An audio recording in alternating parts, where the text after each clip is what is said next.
যে কারণে বলছি আসলে মনের আনন্দে কিছু করা এত সহজ না। এই যে সমু চৌধুরী বাজারে শুয়েছিলেন গামছা পরে, এক কাপড়ে ছিলেন তিনি মাজারে রাতে।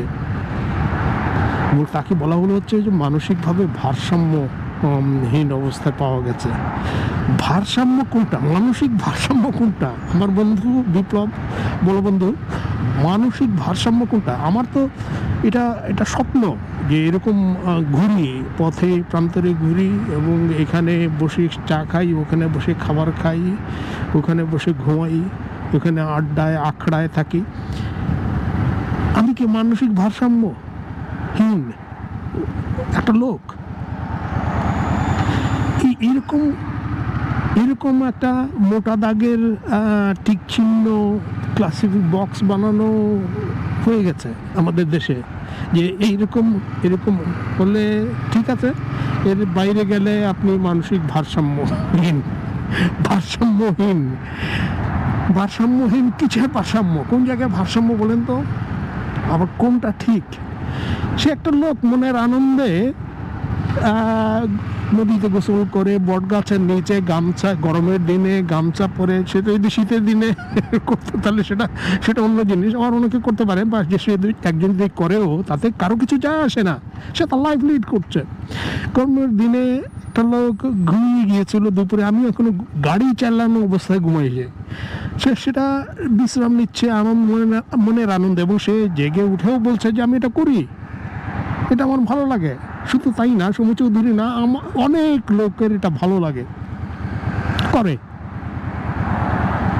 এরা সবাই কি মানসিক ভারসাম্যহীন একটা লোক? এই শব্দটাই আমার কাছে ভারসাম্যহীন মনে হচ্ছে। আর এই যে হ্যালো ভিউয়ার্স, যে কিছু লোক বলে যে হ্যালো ভিউয়ার্স বলে যে লাফ দিয়ে পড়ে, কোথায় লাফ দিচ্ছে, তার সাথে কথা বলছে, তার অনুমতি নিচ্ছে কিনা, অন্য মানুষকে মানুষ মনে করে কিনা, অন্য মানুষের প্রিভেসি, বা এটা কি বলে প্রিভেসির, তার নিজস্ব যে প্রিভেসি বাংলা কি, আত্মমর্যাদা না, প্রিভেসির বাংলা কি, প্রিভেসির বাংলা জানি না, তো হয়তো মনে হবে পরে, জানেন বলাটা উচিত হবে না, সেটা একটা অ্যারোগেন্ট একটা ওয়ে অফ এক্সপ্রেসিং মাইসেলফ। না, মনে হবে নিশ্চয়ই মনে হবে। তো যেটা হোক, বাট যেটা বলছিলাম সেটা হচ্ছে যে এই যে লাভ দিয়ে হ্যালো ভিউয়ার্সরা লাভ দিয়ে পড়ে, যে হ্যালো ভিউয়ার্স আমরা এখানে আসছি, উনি মনের আনন্দে শুয়ে আছেন, এটা আপনি কেমন আছেন, আপনি এখন কেন শুয়ে আছেন, কী কারণে শুয়ে আছেন, এটা কেন? সমু চৌধুরী কি আপনাকে পারমিশন দিয়েছে আমার এইভাবে যেভাবে আমি শুয়ে আছি সেটার একটা ফটো তুলে তুমি আমাকে প্রচার করো? এবং যারা পারফরমেন্স ইন্ডাস্ট্রিতে আছে, মিডিয়া ইন্ডাস্ট্রিতে আছে, তাদের ইমেজটা একটা ক্যাপিটালের মতো করে, যে আমি এই লোকটা এরকম, সে একটা ইমেজ তৈরি করে, তার কাপড় চোপড়, কথা বলা, জীবন ধারণ নিয়ে, সেটা সে অনেক বছরের পর বছর থেকে করে, বলে কয়ে, বসে শুয়ে জীবনযাপন করে একটা তৈরি করে। তুমি নিমেষেই তা ধ্বংস করে দিচ্ছ কেন? তোমার মতো করে উপস্থাপন করে, ভারসাম্যহীন হিসাবে উপস্থাপন করে, এবং তাকে সেই যে মানসিক ভারসাম্যহীন সেটা প্রমাণ করার চেষ্টা চলছে, যে কেন কেন কেন কেন কেন কেন তোমার পুলিশ গেছে, ঠিক আছে, নিরাপত্তার ব্যাপারে গেছে, একটা সিকিউরিটির ব্যাপারটা গেছে, যখন যেটা এই যে হ্যালো ভিউয়ার্সের গ্রুপ থেকে উদ্ধার করার জন্য গেছে, ঠিক আছে, কিন্তু পুলিশ যে ল্যাঙ্গুয়েজটা ব্যবহার করে, ভাষাটা যে ব্যবহার করে, যে ওনার পরিবারের কাছে সেপর্দ করা হয়েছে, সেপর্দ মানে এটা আমার একটা তীব্র আপত্তি আছে। তার মানে কি তার আগ পর্যন্ত তিনি পুলিশের সেপর্দে ছিলেন? তিনি পুলিশের সেপর্দে থাকবেন কেন? উনি কি করেছেন? একটা লোক পরিশ্রান্ত মনের আনন্দে নদীতে গোসল করে ক্লান্ত অবস্থায় গরমের দিনে গামছা পরে বটগাছের নিচে শান্তিতে শুয়ে আছে, আপনি পুলিশের সেপর্দে নেবেন কেন? নিয়ে কথা বলে দেখেন যে ভাই আপনি এত শান্তিতে ঘুমান কিভাবে, আমাকে একটু জানান, আমাদের একটু জানান কিভাবে জীবনটাকে উপভোগ করতে হয়। আমি কি বেশি বলে ফেলতেছি হয়তো, কিন্তু আমার কাছে এটা এটা এটা এটা গুরুত্বপূর্ণ মনে হয়েছে যে একটা মানুষ তার মনের আনন্দে নিজের জীবনযাপন করতে পারবে না, এবং সে যদি করে তাকে সম্মান জানানো উচিত। কেন করা হবে না? কেন উচিত সম্মান জানানো হবে না? সিলেটে এক ধরনের লোক আছে, ওরা আবার খুব আত্মমর্যাদাপূর্ণ সম্পন্ন মানুষ। ওনারা যেটা করেন, ওনারা হাঁটেন না, রিক্সায় যান এবং রিক্সা রেখে দেন, কারণ সবাই একটা করে রিক্সা নেয় এবং রিক্সা ক্রাইসিস দেখা দেয়, যাতে রিক্সা পাওয়া যায় না এই ভয়ে অনেকে রিক্সা রেখে দেন যে আচ্ছা ঠিক আছে আমার সাথে থাক, আমি ওখানে যাব, আমি ওখানে বসে বসে গল্প করবো, পান খাবো, চুন খাবো, মাসিমা কী তারপরে কী অবস্থা বলেন তো, এই গল্প করবো, তুমি সামনে বসে থাকবে, যদি আমি বাইরে এসে রিক্সা না পাই তাহলে তুমি এখানে থাকবে। ঠিক আছে, সেটাও বুঝলাম যে কিছু লোক পয়সা আছে, সেই কষ্টটুকু নিতে চায় না, সে বিড়ম্বনা নিতে চায় না, আর পরিস্থিতি এমন একটা জায়গায় গেছে আসলে রিক্সা পাওয়াও যায় না অনেক সময়। আমি এখনকার কথা বলছি না, অনেক আগের কথা বলছি, সেটাও ছিল, সেটা আমি বুঝতে পারি। কিন্তু কেউ যদি সিলেটে হাঁটতে চায় ফুটপাত ধরে, আমি মনের আনন্দে হাঁটবো, সেটাও পারা যায় না। অমুক রিক্সাগুলো বলবো যে ভাই তুমি কই যাও, আসো আমার রিক্সা চলে আসো, আমি ওদিকে যাচ্ছি আসো। না রে ভাই, আমি তো হাঁটতে বেরিয়েছি, হাঁটবো, সেটা মেনে নিতে পারে না, এবং সেটা মনে করে যে সেটা খুব একটা আত্মমর্যাদাহীন ব্যাপার যে তুমি হাঁটবে কেন, তুমি রিক্সা নাও, রিক্সা থাকবে, এক কদম হাঁটা যাবে না, একদম আমাদের ইজ্জত, মান, ইজ্জত, বংশ পরিচয়, ব্যবহার সব কিছু একেবারে সুরমায় চলে যাবে, সুরমার জলে গড়িয়ে যাবে, হাঁটা যাবে না, তোমার ডায়াবেটিস হোক, হাঁটা যাবে না, তুমি হেঁটে একটু ক্যালোরি পোড়াতে চাও, হাঁটা যাবে না, তুমি একটা হেলদি লাইফস্টাইল লিড করতে চাও, হাঁটা যাবে না। আইও রিক্সা চাই, আমি দিই বাদি, আইও।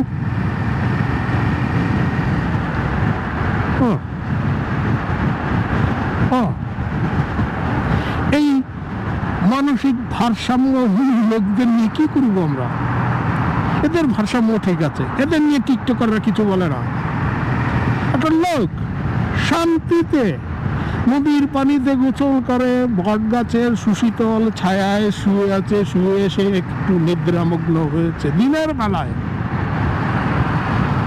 তাকে নিয়ে একবারে ঢাডা ঢিডি হইচই রু রু হই হই করে উঠলো একবারে মিডিয়া পড়া। আমি শুধু টিকটকার আর হ্যালো ভিউয়ার্সদের কথা বলছি না, অনেক নাম করা পত্রিকা, অবশ্য আমার কাছে নাম করা না, কিন্তু অনেক নাম করা পত্রিকা তারাও নিউজ করেছে। আমি একটা কী কাজে ছিলাম, আমি হঠাৎ করে দেখলাম যে সমু চৌধুরী এইভাবে পাওয়া গেছে। আমি তো হঠাৎ করে প্রথমে চিন্তা করলাম যে শুটিং কিছু হবে হয়তো, পরে দেখলাম না, এটা এই টিকটকারদের কাণ্ড, এই হ্যালো ভিউয়ার্সদের কাণ্ড।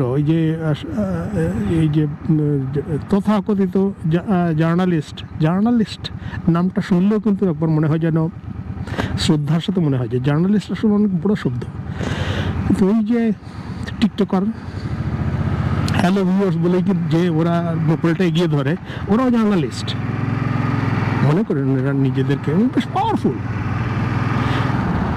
এদের জ্বালায় সময় চৌধুরী জীবনটা একবারে হ্যাস্ত হয়ে গেল। আমি তো পুরো চিন্তায় পড়ে গেলাম। পরে 2-3 বার যখন বড় একটা লেখা দেখে দেখলাম যে না, উনি ঠিক আছে, কিন্তু আচ্ছা আর একটা জিনিস আমি বলতে চাই, আমার বন্ধু ফুটা মনোবিজ্ঞানী, সে আমাকে সাপোর্ট করবে।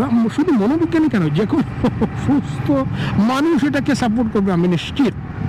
আচ্ছা, আমাদের যে যখন শরীর খারাপ হয়, শরীর খারাপের নানা স্তর থাকে না, নানা অধ্যায় থাকে না। আমার একটু গা ম্যাজ করছে, সকালে ঘুম থেকে উঠে দেখলাম একটা গা ম্যাজ করছে, 1 কাপ চা হলে ভালো হয়, এর মনে শরীরটা ভালো লাগছে না, এটা তো শরীর খারাপ। হ্যাঁ শরীর খারাপ। আমার একটু কাশির মতো হয়েছে, একটু খুব করে কাশি, সেটা শরীর খারাপ। একটু হাঁটার সময় একটু কোথায় জানি একটু লেগেছে, একটু টান পড়েছে, একটু ব্যথা হচ্ছে, সেটা শরীর খারাপ। পুরো শরীরের একটা খারাপ অংশ হচ্ছে যে আমার একটু গাম এডভাইস করছে, আমার একটা এই হচ্ছে সেই হচ্ছে, কাশি হচ্ছে। এই পুরো শরীরে যখন কেউ একেবারে অন্তিম জায়গায় চলে যায়, মনে করে যে ক্যান্সার হয়েছে, এটার অবস্থা খারাপ, ওইটা ফাংশন করছে না, একেবারে আইসিইউতে আছেন, উনি যে কোনো সময় চলে যাবেন, আর মাত্র 7 দিন সময় আছে, কেমোতেও কোনো কাজ হচ্ছে না, সেটাও শরীর খারাপ। একটা এক্সট্রিম একটা চূড়ান্ত একটা জায়গায় শরীর খারাপ, সেটাও শরীর খারাপ। কিন্তু এই যে গা ম্যানেজমেন্ট করা থেকে একেবারে চূড়ান্ত জায়গায় শরীর খারাপের মাঝখানে তো অনেকগুলো স্তর আছে।